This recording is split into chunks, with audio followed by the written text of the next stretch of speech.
Hello everyone, welcome back to Arthat scholar. मेरा नाम रिम्मी राघवन है और आज हम पढ़ेंगे प्राइस कंजम्पशन कर्व। जैसा कि आपको पता है, प्राइस कंजम्पशन कर्व एक बहुत ही इम्पोर्टेंट टॉपिक है हमारे माइक्रो इकोनॉमिक्स का। तो आज हम प्राइस कंजम्पशन कर्व पढ़ेंगे और आपको ये भी पता है कि हमारे 100 सुपर श्योर टॉपिक्स चल रहे हैं,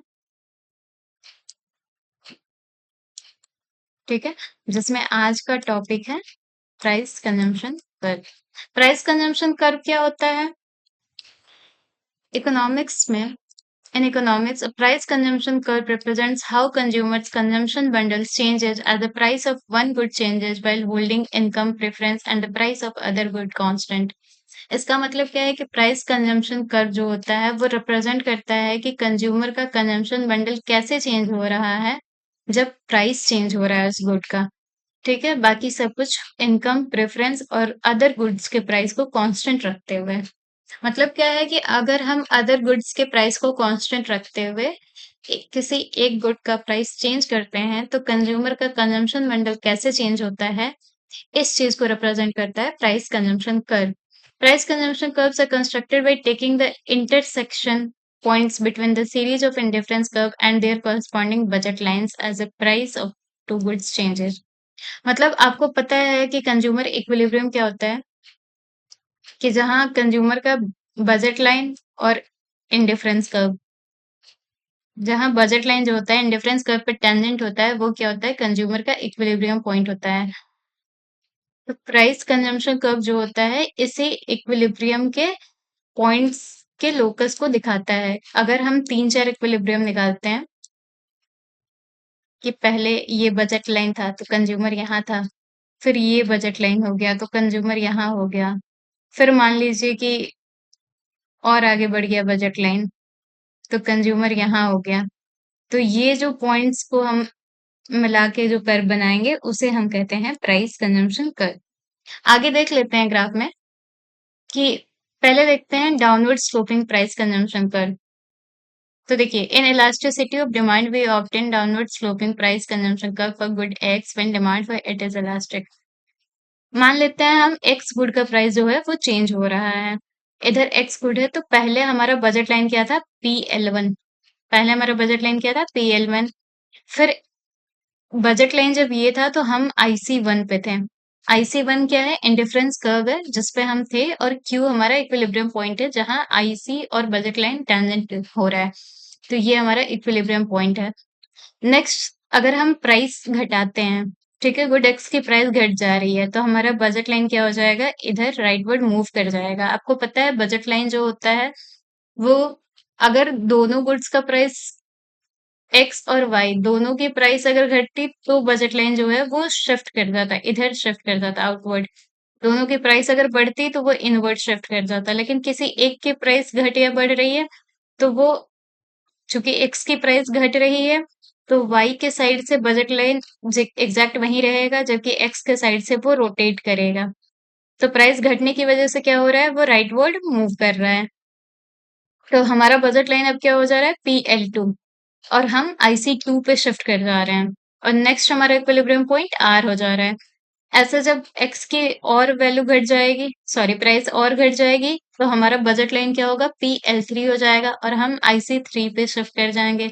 नेक्स्ट इक्विलिब्रियम हमारा S हो जाएगा। ऐसे ही जब प्राइस और घटेगी, L4 पे शिफ्ट हुए तो हम IC4 पे शिफ्ट हुए और हमारा इक्विलिब्रियम पॉइंट T हो जा रहा है। तो हम इन सारे इक्विलिब्रियम को क्या करेंगे, मिला के जो ग्राफ तैयार करेंगे उस ग्राफ को कहेंगे प्राइस कंजम्पशन कर्व। ठीक है, यहाँ पे आपको दिख रहा है कि ये ग्राफ जो है वो नीचे जा रही है, डाउनवर्ड स्लोपिंग ग्राफ है। ठीक है, ये क्यों है, क्योंकि एक्स की डिमांड जो है इलास्टिक है, मतलब price elasticity is greater than 1। X का जो इलास्टिसिटी ऑफ डिमांड है वो ग्रेटर देन 1 है, इसलिए हमारा एक्स का प्राइस घटने पे क्या हो रहा है, एक्स की डिमांड ज्यादा बढ़ रही है। देखिए प्राइस कितना कम हुआ है, हमारा बजट लाइन L1 से L2 शिफ्ट हुआ है तो हमारी एक्स की कंजम्पशन कितने शिफ्ट कर गई है। देखिए पहले हम Q पे थे, अब हम R पे हैं। M1 से M2 शिफ्ट कर गया है, फिर M2 से M3, फिर M3 से M4। जैसे जैसे ज्यादा शिफ्ट हो रहा है वैसे वैसे हमारा कंजम्पशन बढ़ता ही चला जा रहा है। तो इसलिए एक्स की जो डिमांड है वो इलास्टिक है and that's why downward sloping price consumption curve है। नेक्स्ट आगे चलता है upward sloping price consumption curve. ये क्या है कि एक्स की प्राइस बढ़ रही है, ठीक है, सॉरी घट रही है, तो हमारा रोटेट कर रहा है बजट लाइन। ये आपको समझ आ रहा है कि PL1 से PL2 फिर PL3 फिर PL4 हमारे बजट लाइन रोटेट कर रहा है, लेकिन आप देखिए कि एक्स का कंजम्पशन बहुत नहीं बढ़ रहा है, ठीक है। When the price of good X falls, the quantity demanded for both goods rises. We obtain the upward sloping price consumption curve for good X when the demand for good is inelastic. यहाँ क्या है, good X की जो demand है वो inelastic है, मतलब हमारा डिमांड जो है वो लेस देन वन है, इलास्टिसिटी ऑफ डिमांड। ये क्या शो कर रहा है कि एक्स की डिमांड लेस इलास्टिक है, दैट्स वाई हमारा प्राइस कंजम्पशन कर्व जो है वो क्या है, अपवर्ड स्लोपिंग है।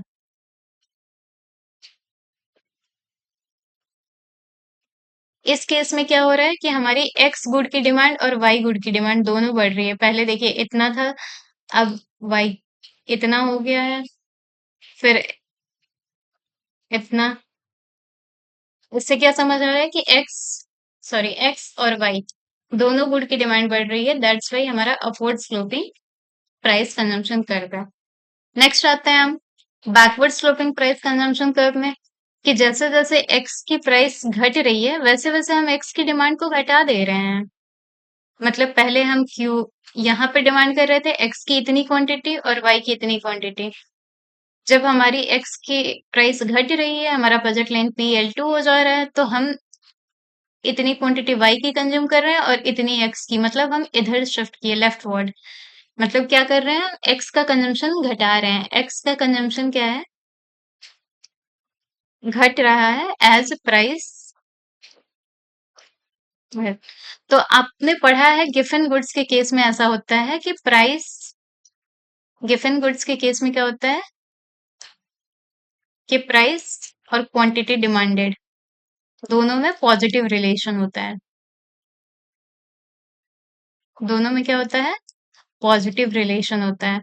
तो इसलिए यहाँ से आपको समझ आ रहा होगा कि ये एक्स जो है यहाँ पे हमारा गिफन गुड है। एक्स क्या है, गिफन गुड है। Indicates that when price of X falls after a point a smaller quantity of it is purchased और demanded. This is true in case of exceptional type of goods called Giffen goods. तो यहाँ हमारा x क्या show कर रहा है, Giffen good show कर रहा है, दैट्स वाई एक्स की प्राइस कम होने से उसकी डिमांड भी घट जा रही है। नेक्स्ट आते हैं हॉरिजॉन्टल प्राइस कंजम्पशन कर्व।